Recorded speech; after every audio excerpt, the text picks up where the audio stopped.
예수께서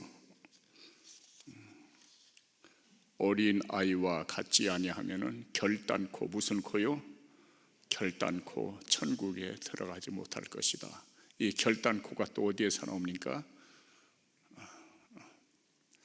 냉수 한 그릇 어린 아이에게 대접하는 것도 결단코 천국에서 상을 잃지 아니할 것이다 라고 그렇게 말씀하고 있거든요. 오늘 예수님께서 어린아이를 불러서 귀퉁이에 세웠다고요? 가운데 이렇게 세우시고, 그리고 그 어린아이를 품에 안고 또 축복해 주신 그 기록이 나타나고 있습니다. 그 역사적으로 보면은 굉장히 이렇게 행하기가 힘든 거요. 그때의 모든 그 흐름을 일종의 역행하는 겁니다. 우리가 아는 그대로 그때 당시에, 예수님 당시에 어린아이들은 수에도 안 쳤습니다. 여자와 어린아이는 언제나 제외가 됐어요.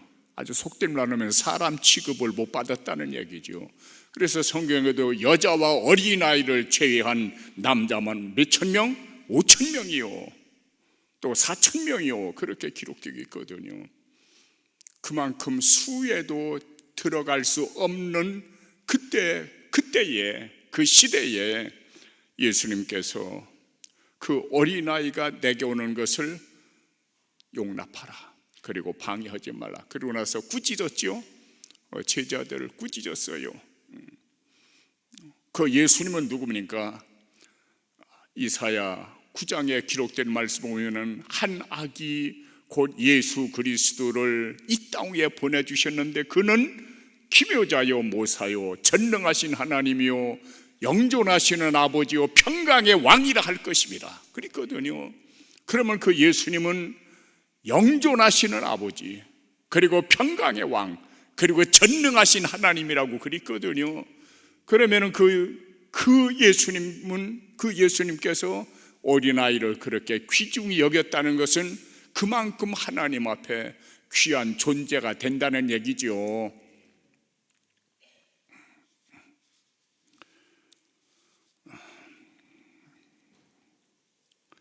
그렇다면 그 어린아이들은 제외될 존재가 아니라는 겁니다. 그렇죠? 굉장히 귀중한 존재라는 얘기죠. 우리의 삶의 초점이 어쩌면 어린아이들에게 맞춰져야 된다는 얘기죠. 예수님이 중간에 세웠다고 했거든요. 중간은 중심 아닙니까?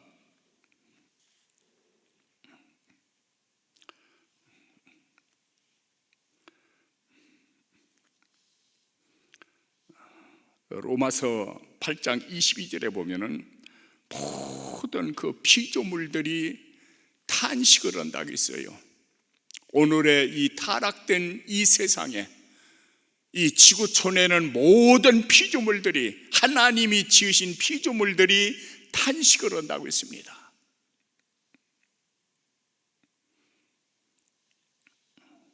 이 외국에서는 전부 새가 노래한다 그렇게 표현을 해요. 그런데 한국에서는 유독 새가 운다 그렇게 표현을 해요. 그러면 성경적으로 볼 때 새가 노래한다가 맞느냐, 새가 운다라고 하는 것이 맞느냐라고 그렇게 한다면은 타락되기 전까지는 새가 노래한다라고 그렇게 이해하는 것이 옳아요.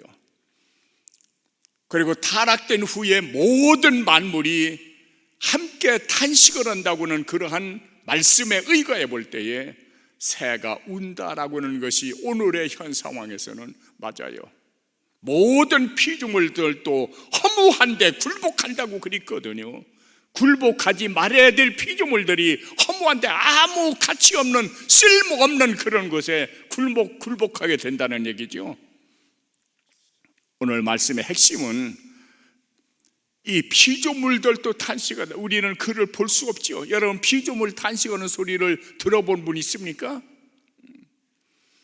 제가 아는 분 가운데서 피조물들이 탄식하는 것을 들어본 분은 그 안희숙 선생이요, 일제 치하에 그 감옥에 들어가서 모진 고초를 겪은 그 안희숙 선생. 그는 파리로 해방이 됐을 때에 평양 모란봉에 꽃주기를 갔을 때에 피조물의 탄식 소리를 들었다라고 그렇게 고백하고 있습니다.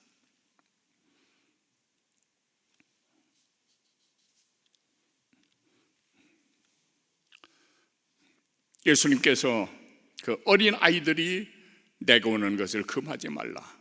굉장히 귀한 존재. 여러분, 마태복음 21장 그 16절 이하에 기록된 것, 우리 말씀이죠.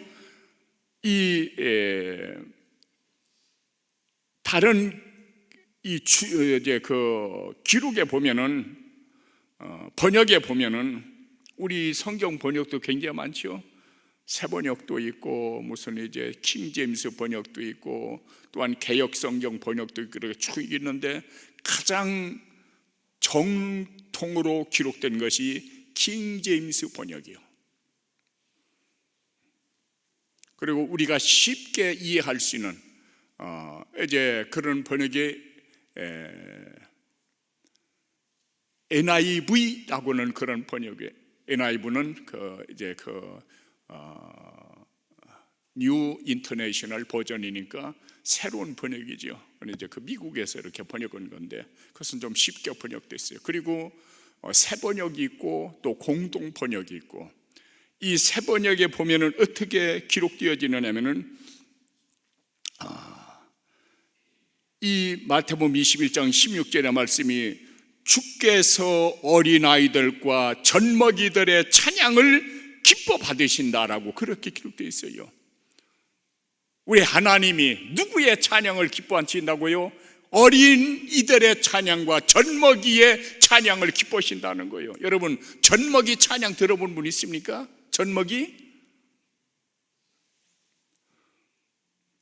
젖먹이가 무슨 찬양을 해요? 우리가 생각할 때에 엄마 젖꼭지 모르면 엉덩짝 얻어 터지지. 이해가 안 되잖아요. 근데 하나님께서는 그 젖먹이들의 옹알거리는 소리를 하나님은 듣고 계신다는 거예요. 그리고 그의 찬양을 하나님이 들으신다는 거예요.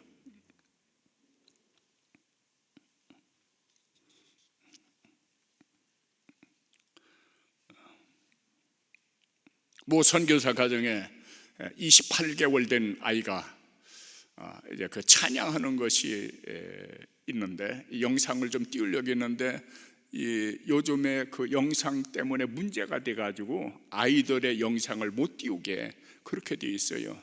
지금 또 이제 실시간 이제 우리가 영상을 공개하기 때문에 실시간이 끝나면은 다음부터, 어쩌면 다음 주는 그 영상을 혹 볼 수 있을지도 몰라요. 얼마나 무슨 소리인지 잘 몰라요. 그렇지만 얼마나 열심히 몸을 흔들어대가면서 엉덩이를 흔들어대가면서 찬송하는지 보기만 해도 은혜스러워. 집까지 이렇게 무한다고. 빨리 보고 싶은 분은 저한테 얘기했어요. 영상을 보내드릴 테니까 핸드폰으로. 하나님께서는 어린아이들과 젖먹이들의 찬양을 받으신다는 거예요. 참고로 이 세상 한평생 살면서 가장 행복할 때가 언제인가라고는 그런 문제가 나왔었습니다. 사람이 한평생 살면서 가장 행복할 때가 언제인가? 거기에서 대답은 이렇습니다. 어린 아기가 엄마 젖을 빨 때, 엄마 품에 안겨서 젖을 빨 때가 가장 행복가 돼요. 최고의 행복이 바로 거기에 있다는 겁니다. 이건 덤으로 드리는 말씀이요. 오늘 이 어린이 주일에 드려지는 여러분들의 이 예배가 바라기는 제2의 오벳 에돔의 예배가 되어지고, 그 오벳 에돔 한 사람 때문에 온 가문이, 명문 가문이 이루어진 것과 마찬가지로 여러분들의 이 드려지는 이 예배가, 그리고 하나님을 사랑하고 감사하는 그 예배가 여러분의 가정을 살리고 자자손손을 명문 가문 만드는 에너지원이 되어지기를 내가 주의 이름으로 축원합니다. 이 약속들은 역대상 13장 14절 그리고 역대상 26장 44절 이하에 쭉 기록되어 있는 말씀이요. 그 태아는 알고 있다라고 하는 그 임상실험 그 영상물이 있습니다.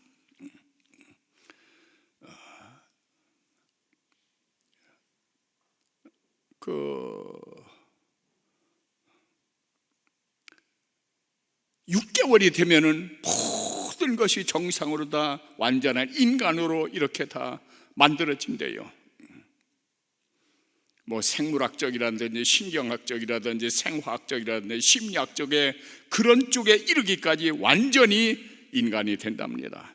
여러분, 이 성경의 기록에 보면 누가복음 1장 36절에 보면은 늙은 엘리사벳이 잉태를 하죠.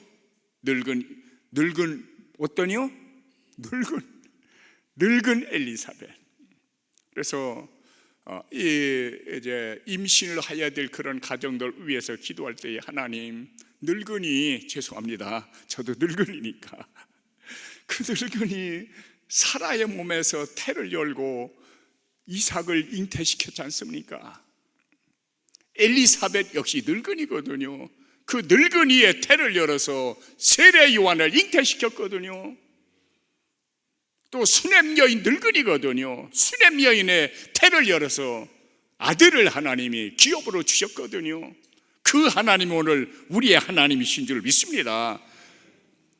그러니까 이 늙은 엘리사벳 임신한 지 6개월이 됐을 때에 누가복음 1장 44절에 보면은 마리아가 와서 문안을 하죠. 마리아가 와서 문안을 합니다. 그 문안을 할 때에 이렇게 기록됩니다. 보라, 마리아, 내가 문안하는 소리가 내 귀에 들릴 때에 내 복중의 아이가 기쁨으로 뛰놀았도다. 그러니까 막 기쁨으로 뛰놀았다는 거예요. 다 안다는 얘기죠. 하나님의 은혜와 은총과 사랑을 느끼고 있다는 얘기죠. 누가? 복중에는 6개월 된 아기가 그렇다는 거죠.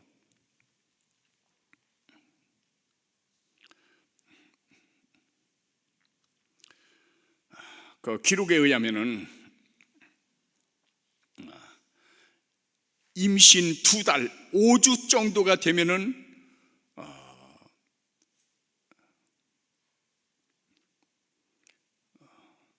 이 활동이 시작된대요.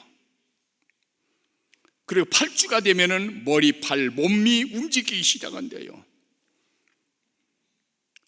그러면 또 4개월이 되면은 얼굴 표정이 뚜렷해지고 무슨 일에 대해서 조건 반사가 된대요. 그래서 이제 4개월만 돼도 아이가 눈을 어루만지기도 하고 자기 몸을 이제 이렇게 만지기도 하고 그런답니다. 그리고 4주에서 8주, 4, 7, 28, 8주 그때가 되면은 아이가 가장 뱃속에 태아가 실어는 것이 찬물이래요. 찬물. 그러니까 절대로 임신한 사람들은 찬물 마시면 안 되는 거예요. 이 찬물을 마시게 되면은 굉장히 그 태아가 불쾌감을 가지고 막 발로 찬대요. 찬물 마시지 말라고 발길질을 한다는 거예요. 이건 난 몰라요. 이제 그 임상 실험에서 나타난 겁니다.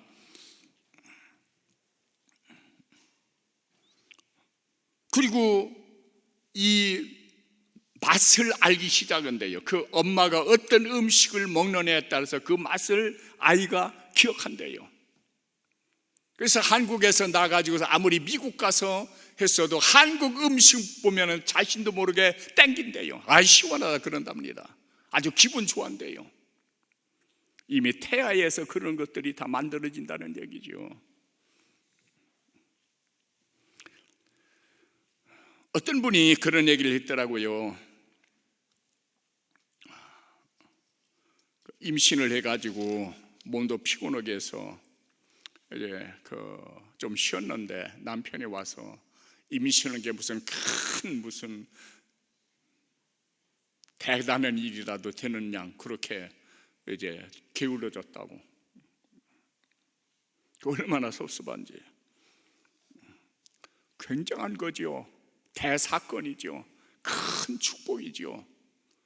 그런 남편이 있지요. 그렇죠? 이 미션은 게 뭐 대단한 것처럼 그렇게 여긴다고는. 그때 입장 바꿔놓고 생각해봐요. 따라섭니다. 생각해보니 잘못했네요. 이건 이제 남자들이 해야 얘기 되는 거예요.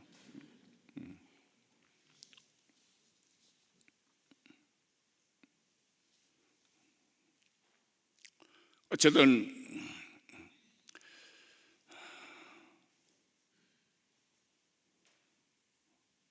이렇게 했대요. 당신 임신한 게 무슨 큰 벼슬인 줄 알아? 그렇게. 이런 사람들 굉장히 많아요. 그런데 그런 마음들을 남자들은 아마 대부분 좀 가지고 있을 거예요. 저도 약간 가지고 있거든요. 나쁜 놈이에요, 그거 보면은.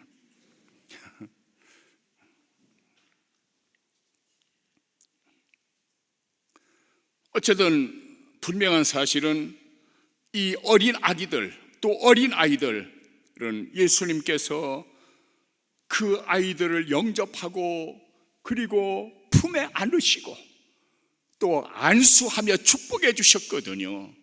그렇게 귀한 존재라는 것, 이것은 절대로 잊으면 안 됩니다.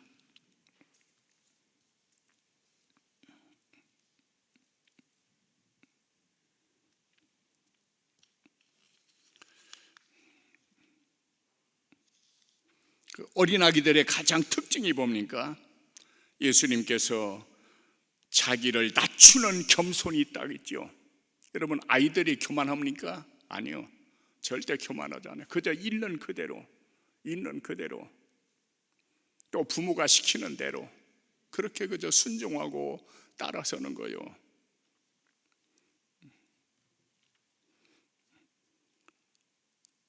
그래서 그런 아이들을 우리가 어떻게 양육을 해야 된다고요?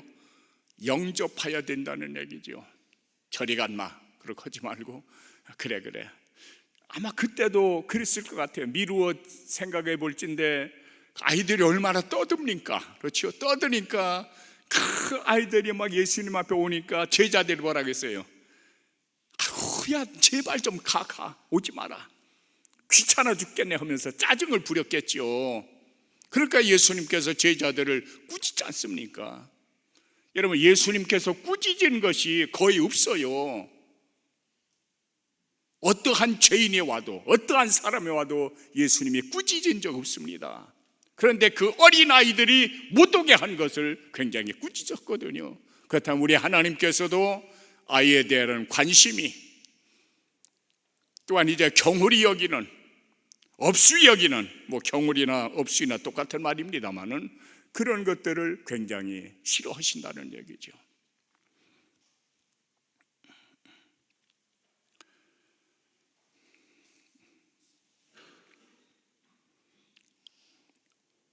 집에 가셔서 아이들 품에 안고 이렇게 축복해 주세요. 건강하라고, 착하라고, 지혜로우라고, 그리고 하나님께 너는 기쁨이 되라고 그렇게 축복해 주세요. 그 아이들은 언제나 천사가 지키고 있어요. 여러분, 성경의 기록에 보면은 국가를 지키는 수호천사가 있다고 다니엘 3장 13절에 기록되고 있거든요. 12장 11절에도 기록되고 있거든요. 교회를 지키는 수호천사가 있다고 요한계시록 1장 20절에 기록하고 있거든요. 우리 하나하나를 지키는 수호천사가 있다고 사도행전 12장 15절에서 기록하고 있거든요. 그렇다면 어린 아기들도 지키는 수호천사가 있다고 그렇게 기록하는 겁니다. 하나님 앞에서 저 어린아이들을 위한 하나님 앞에 늘 간구하면서 그 어린아이들을 보호하며 이끌어가는 그러한 천사가 있다고 마태복음 18장 10절에 그렇게 기록하고 있어요. 주님 앞에 기쁨 되어지도록, 그리고 나에게 주신 그 자녀들이 하나님 보시기에 심히 좋고 그 자녀들 까닭에 놀라운 구원과 축복의 역사가 일어나는 그런 에너지원 되어지기를 내가 주의 이름으로 축원합니다. 기도 드립니다. 아버지, 오늘이요 특별히 어린 아이들을 품에 안으시고 축복하신 주님, 오늘 목사로 세움받은 저가 낙원칠교회 온 살아는 성도들의 가정, 저들의 가정에 선물과 기업 보내주신 자녀들을 위하여 이 시간 특별히 축복하고자 합니다. 우리 가정에 주신 자녀들이 하나님 앞에서 지혜와 지식을 얻게 해 주십시오. 모든 학문 분야에 능통하게 명철하게 하여 주옵소서. 각 분야의 두각을 나타낼 수 있는 자녀들로 양육하여 주옵소서.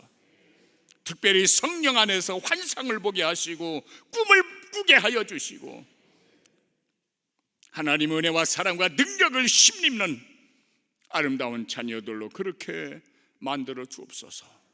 지혜가 부족하면 얼마든지 기도하라고 말씀하신 하나님, 그 말씀에 의지하여 자녀들 위하여 도움을 청합니다. 우리 온 자녀들에게 선한 지혜를 주시기를 바랍니다. 악에는 미련하게 하여 주시기를 바랍니다. 아버지 하나님, 사무엘의 어머니 한나같이 기도하고 응답받는 그러한, 그리고 사무엘을 주신 그 하나님의 언약의 복이 그대로 저들의 가정 위에 나타나 주시기를 원합니다. 자녀들의 건강을 위하여 주님 앞에 도움을 청합니다. 이 세상을 힘차게 살아갈 수 있는 그러한 건강을, 체력을 허락하여 주옵소서. 먹고 생활하며 움직이는 삶에 전혀 지장이 없도록 그렇게 무럭무럭 자라가게 하여 주옵소서. 어떠한 상황 속에서도 자신의 감정을 조절하며 능력 있게 살아가는 사랑과 존경의 대상이 되지는 자녀들로 만들어 주시기를 기도하고 축복합니다. 공부하는 자녀들을 위해서 기도합니다. 지혜와 총명의 신이여 건강과 끈기를 저들에게 더하여 주십시오. 언제나 주님의 십자가 붙들고 인내할 수 있는, 그리고 그 열매를 거둘 수 있는, 눈물로 씨를 뿌리는 그 기쁨을, 단을 거두는 그 기쁨을 만끽할 수 있도록 은혜 내려 주십시오. 자행자재는 것이 아니라 믿음의 방식대로 살아갈 수 있는 저들의 자녀들 만들어 주십시오. 또한 때로 공부할 때에 집중력 있게 기억할 것은 기억할 줄 아는 총명함으로 넘치게 하여 주십시오. 땅 위에 살아가는 동안에 좋은 선생님 만나게 하시고 좋은 친구들 만나게 하시고 만남의 복도 허락하여 주옵소서. 그리고 먼저 할 일과 나중에 할 일을 정확하게 분별하며 세월 허송하지 않고 무럭무럭 자라갈 수 있는 자녀들로 만들어 주옵소서. 다시 한번 피옵나니 제2의 오벳 에돔과의 믿음과 복을 계승할 수 있도록 은혜 내려주시기를 기도합니다. 그리고 영광은 주 받으소서. 우리를 사랑하사 우리를 위하여 자기 몸을 버리신 예수님 이름으로 그렇게 되기를 축복하며 감사하며 기도합니다.